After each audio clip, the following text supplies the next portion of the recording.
नमस्कार। Health talk with Indira में आपका स्वागत है। पिछले कुछ वीडियोस में मैंने न्यूबॉर्न बेबीज के बारे में, उन्हें होने वाली परेशानियों के बारे में, ब्रेस्ट फीडिंग के बारे में और बॉटल फीडिंग के बारे में बताया था, उसके फायदे नुकसान के बारे में बताया था। आज हम बात करेंगे न्यूट्रिशन फॉर लैक्टेटिंग मदर्स, मतलब दूध पिलाने वाली माताओं का न्यूट्रिशन या उनका आहार किस तरह का होना चाहिए और किस तरह की चीज़ों से उनको फायदा होगा और किस तरह से उनके माँ के दूध में बढ़ोतरी हो सकती है और वो खुशी खुशी अपने बच्चे को अच्छे से दूध पिला पाएगी। सफिशिएंट ब्रेस्ट मिल्क प्रोडक्शन या स्मूथ ब्रेस्ट फीडिंग, मतलब लगातार माँ बच्चे को दूध पिलाती रहे और उसमें किसी तरह की परेशानी ना हो, दूध आने में किसी तरह की कमी ना हो, इसके लिए क्या करना है? लगातार रेगुलर मील्स खानी है, मतलब समय समय पर आहार लेने की जरूरत होती है जो कि बैलेंस न्यूट्रिशन होना चाहिए। हर तरह के पौष्टिक चीजें उसमें मिली होनी चाहिए। चाय कॉफी हो सके तो उससे दूर रहना है। स्मोकिंग, अल्कोहल ड्रिंकिंग, ये सारी चीजें नहीं करनी है और बहुत सारा पानी पीने की जरूरत है। किस तरह का खाना, क्या क्या फूड सपोर्ट करना चाहिए, उसके बारे में मैं बताना चाहूंगी। सबसे पहले तो पानी की मात्रा, फ्लूइड, जितना ज्यादा फ्लूइड लेंगे उतना अच्छा है माँ के लिए। बहुत सारा पानी, जूसेस और बेवरेजेस जो कि हेल्दी हैं, जिसमें अल्कोहल और बाजार के जूसेस ना हो तो ज़्यादा अच्छा है। जितनी बार माँ जो है, कई बार बताते हैं कि जब माता दूध पिलाती है तो उसके बाद, उससे पहले और उसके बाद उसको 1 गिलास या आधा गिलास पानी का पी लेना चाहिए। होल ग्रेन सीरियल्स यानी कि साबुत अनाज जो है उसमें उसके बहुत सारे फायदे हैं। साबुत अनाज में क्या क्या आता है?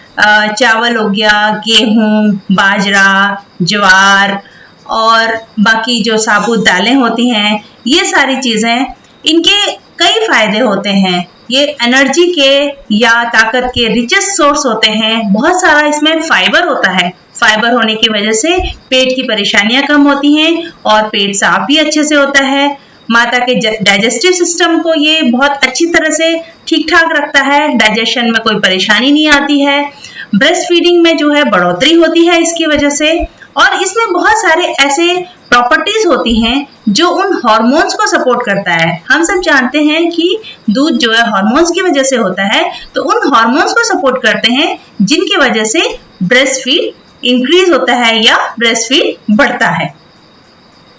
और किस तरह की चीजें हैं? एक सैल्मन फिश है जो कि ताजे पानी में पाई जाती है। इसके कई फायदे बताए गए हैं कि जो लोग मांसाहारी हैं, जो लोग फिश लेते हैं, वो इसको अपने आहार में जोड़ सकते हैं।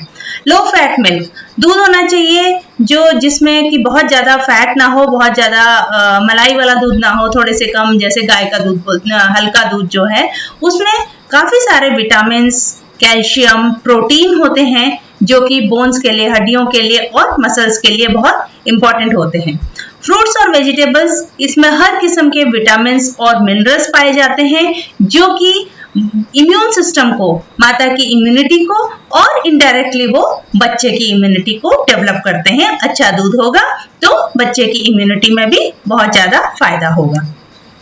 नट्स या फिर जो कहते हैं मूंगफली दाने, किसी तरह के जो दाने हैं, मूंगफली के दाने हो गए, बादाम, इस तरह की चीजें, या ये बहुत अच्छे सोर्स हैं आयरन और प्रोटीन के। तो ये हमें अपने आहार, ये माताओं को अपने आहार में लेना चाहिए। और सब्जियां, जैसे पालक की सब्जी, ब्रोकली कहते हैं, या फिर गोभी है, ये सारी चीजें, इनमें काफी भरपूर मात्रा में विटामिन ए और आयरन पाया जाता है और बहुत सारे न्यूट्रिएंट्स हैं जो कि दूध की मात्रा को बढ़ाने में काफी मददगार होते हैं। चिकपीस या फिर जो सफेद चना जिसको कहते हैं, या काबुली चना जिसको कहते हैं आम भाषा में, ये बहुत पुराने समय से इसको आहार में लिया जाता है और इसको एनकरेज किया गया है बढ़ावा दिया गया है। ये बहुत ही ज्यादा दूध की क्वालिटी को बढ़ाता है। दूध की क्वालिटी बढ़ाने के लिए ये अच्छा माना गया है। इसमें बहुत हाई क्वालिटी प्रोटीन भी होता है और ये बहुत ज्यादा न्यूट्रिशियस होता है, जिसकी वजह से माँ का दूध बढ़ सकता है। करेले के भी बहुत फायदे बताए गए हैं कि ये भी दूध की सप्लाई को बढ़ाता है और कैंसर की संभावना को भी कम करता है और साथ के साथ ब्लड शुगर लेवल को भी कंट्रोल करता है। डार्क ग्रीन वेजिटेबल्स, जो हरी पत्तीदार जो डार्क ग्रीन की जो रंग की सब्जियां हैं, ये इनमें बहुत भरपूर मात्रा में आयरन, कैल्शियम और बहुत ज्यादा अधिक खनिज पदार्थ पाए जाते हैं, जो सेहत के लिए बहुत ही बढ़िया होते हैं।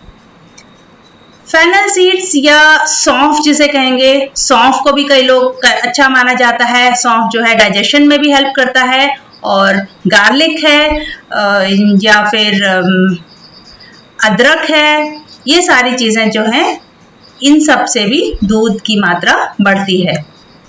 सिसमे सीड्स या तिल जो है, तिल में भी भरपूर मात्रा में कैल्शियम पाया जाता है। तिल को चाहे तो भून के ऐसे ही भी खाया जा सकता है या फिर इसको चटनी में या फिर किसी और चीज में मिला के इसको खाया जाए या दूसरे ड्राई फ्रूट्स के साथ में भी इसे खाया जा सकता है। इसमें भी बहुत कैल्शियम होता है और ये जो है इसको खाने से भी माता के दूध में बढ़ोतरी होती है। फ्लैक्स सीड्स या अलसी कहते हैं, जिसे अलसी के बीज या ये हर दुकान में, परचून की दुकान में कहीं पर भी आपको मिल जाएगा।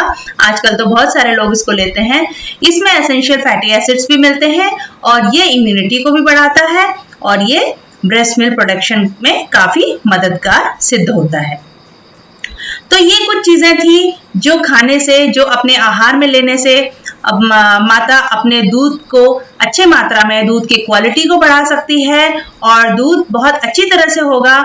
सबसे बड़ी बात ये होती है माता को स्ट्रेस फ्री रहना है और उसको अपने साथी के सहयोग और परिवार के सहयोग की भी जरूरत होती है और वो समय समय पर अपना आहार लेती रहे, थोड़ा स्ट्रेस फ्री लाइफ जिए और रिलैक्स रहे, तो उसको अपने आप अच्छी तरह से दूध आने लगेगा और उसे किसी भी तरह के ऊपरी दूध की या दूसरे चीजों का सहयोग लेने की जरूरत नहीं पड़ेगी। धन्यवाद।